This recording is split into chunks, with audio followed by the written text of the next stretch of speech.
You know, after more than 60 years of living and over 30 years of listening and talking with people over 50, I've realized something: no one cares about your dreams, your pain, or your fears as much as you do. At first that might sound sad, maybe even bitter, but if you think deeply, it's not life's cruelty, it's a truth that enlightens. And once we accept this truth, that's when we truly begin to know how to save ourselves. I remember once a patient in his 60s told me, "Doctor, my whole life I lived for others, and now in old age I realize maybe I never truly lived for myself." His eyes welled up with tears as he spoke. I didn't answer right away. I just looked at him and asked, if right now no one was watching you, no one cared what you did, how would you choose to live?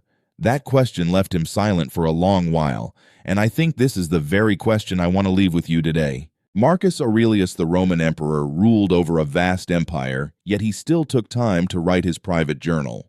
He didn't write for the applause of the public, but to remind himself. He once said, "We all love ourselves more than anyone else, yet we care more about others' opinions than our own." You see, that paradox wasn't just true in ancient times, it's still true today. How many times in your life have you hesitated because of other people's eyes? How many times have you held back your dreams, simply fearing people might laugh at you? The truth is, no one watches us as closely as we imagine. I often tell older patients this: most people are so busy with their own lives that they glance past us like scrolling through a headline. They forget quickly. And when we realize this, we feel lighter, freer. You don't need to perform. You don't need to live as if you're on a stage. Your life isn't a performance. It's your own journey, and you alone are responsible for it. I want you to imagine if tomorrow every watching eye disappeared, no social media, no applause, no criticism, how would you choose to live? That answer reveals your true self. It shows the difference between someone who performs and someone who builds a real life. And then there's another trap that often holds us back: the feeling that I deserve to be helped. I once had a 55-year-old patient, a woman who had gone through divorce. She told me, "I've suffered enough. I deserve happiness. I deserve comfort." Sounds reasonable, doesn't it? But the trap lies in the word deserve. The truth is, life doesn't owe us anything. Epictetus, the Stoic philosopher, taught, "Don't wish for events to happen as you want them to. Wish for them to happen as they do." This doesn't mean we resign. It means that instead of demanding life be softer, we train ourselves to be stronger. When we let go of entitlement, we stop waiting and start working. We stop complaining and start creating. In truth, what you build from nothing, what you endure in silence, becomes the strongest foundation of all. Have you ever felt that quiet pride when you did something difficult? No one knew, no one praised you, but deep inside you felt full of dignity. I believe that's the very moment you truly grow. And here's another vital truth: you can't control the economy, politics, or people's opinions. But there is one thing you fully control: your mind. Marcus Aurelius wrote, "You have power over your mind, not outside events. If your mind is weak, your life crumbles under pressure. But if your mind is strong, you can stand firm through any storm." Modern science confirms this too. Stress research shows it's not the event itself, but how we perceive and react that shapes our health. I've seen patients who, just by changing their mindset, learning to breathe deeply, and pausing before reacting, lowered their blood pressure, slept better, and strengthened their immune systems. Mental and physical health are bound together. So how do we train the mind? The Stoics had simple yet powerful practices. I often suggest 3 small exercises. First, the 10-second rule. When someone says something that angers you, instead of reacting right away, pause, breathe, and count to 10. In that short moment, you reclaim control. 1 moment of restraint can save you from 1,000 regrets. Second, 1 hour of solitude each day. No phone, no TV, no notifications. Just you, a notebook, and your thoughts. At first it may feel difficult, but over time you'll see that silence becomes like a mirror for your soul. Those who can sit quietly with themselves are the ones who remain unshaken in a crowd.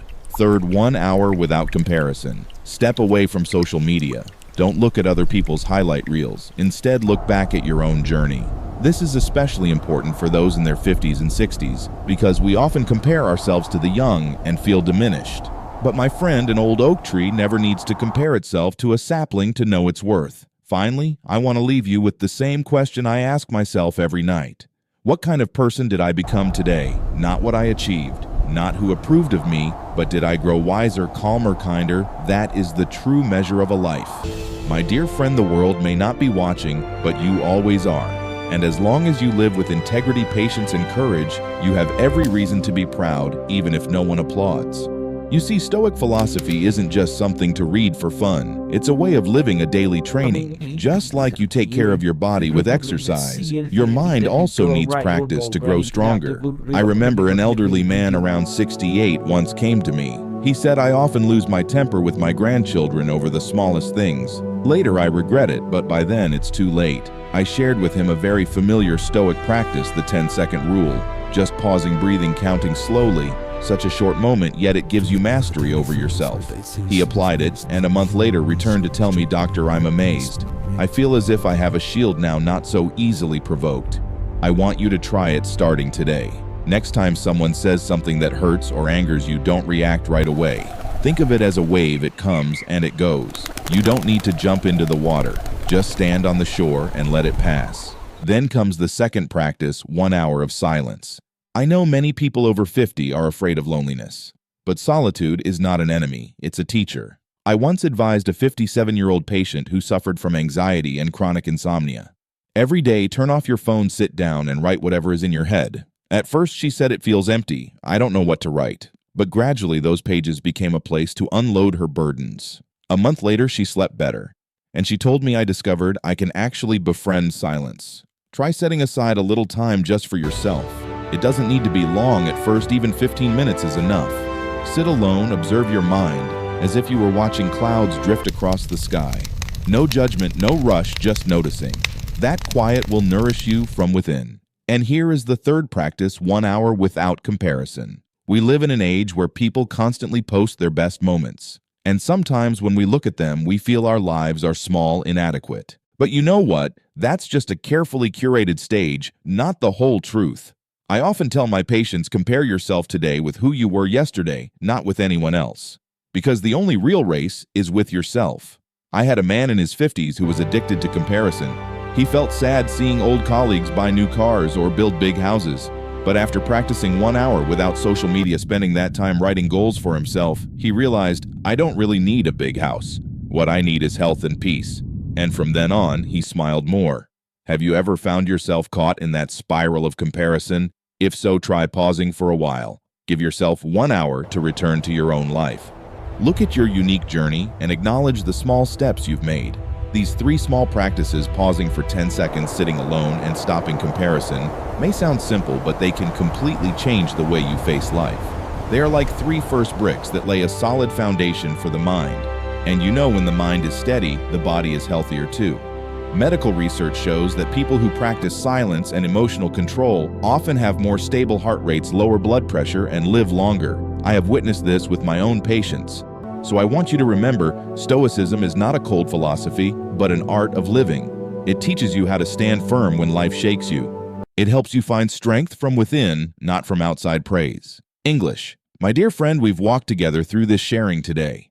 Perhaps you've realized something: life is not a stage, and you don't need to perform for anyone. True strength comes from within, from how you master your mind, from the steadiness in your small daily choices. I once asked a 62-year-old patient, "What do you think is most important at this age?" He sat in silence for a long moment, then replied, "To be able to sleep peacefully without regret and to wake up without fear." That answer touched me deeply. Because in the end, isn't that what we all long for? Peace and self-respect in our own lives. Marcus Aurelius once reminded us, "Ask yourself each day, what kind of person did I become today?" I want you to ask yourself that tonight as you sit in your quiet room. Have you grown more patient today? More wise? More kind to yourself and to others?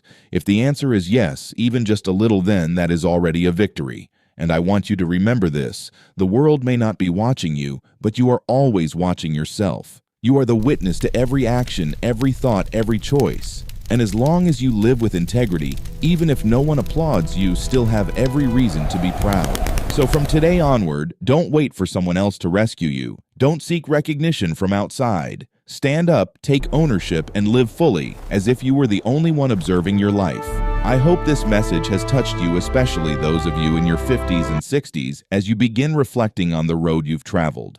This is not the time to slow down. It's the time to live deeper, brighter, and stronger. If this sharing sparked a new thought in you, I invite you to leave a comment below with the words, "I choose to take full ownership of my life." Consider it a commitment, a promise to yourself. And if you find these reflections helpful, please hit the subscribe button, because here we don't just talk about momentary motivation, we build lasting mental habits that will stay with you throughout your journey. Remember, the world may not see you, but you will always see yourself, and that alone is enough.